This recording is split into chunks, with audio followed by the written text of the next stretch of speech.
আসসালামু আলাইকুম রহমতুল্লাহি ওয়া বারাকাতু। নাহমাদুহু ওয়া নুসাল্লি আলা রাসূলিহিল কারীম, আম্মা বা'দ।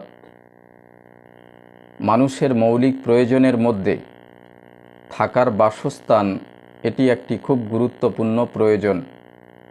সকলের ইচ্ছা সুন্দর বাড়ি নির্মাণ করা, তার মধ্যে থাকার ইচ্ছা সকলে।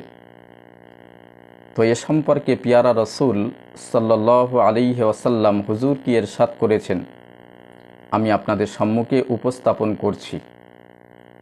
আপনার নবনির্মিত ঘরবাড়ি কারোর হক মারার জন্য, কারোর অভিশাপের মাধ্যম না হয়।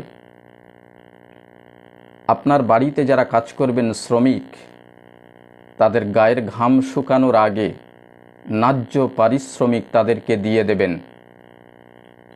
পিয়ারা রসুল সাল্লাল্লাহু আলাইহি ওয়াসাল্লাম যখন কোনো বিষয়ে আনন্দিত হতেন, তিনি শকরানা 2 রাকাত নামাজ আদায় করতেন। আপনার ঘরবাড়ি সম্পূর্ণ যখন নির্মাণ হয়ে যাবে, এটি একটি আনন্দের কারণ হচ্ছে আপনার।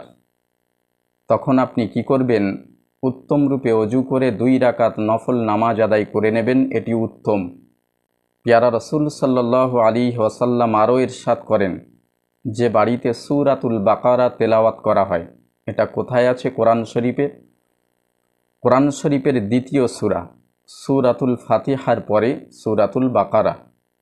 এই সূরাটি যে ব্যক্তি বাড়িতে তেলাওয়াত করবে, সেই বাড়িতে রাসূল বলেছেন শয়তান এবং জিন্নাতের উপদ্রব থাকে না। दिल की रात में चिराग सा जला गया, मिला नहीं तो क्या हुआ वो शक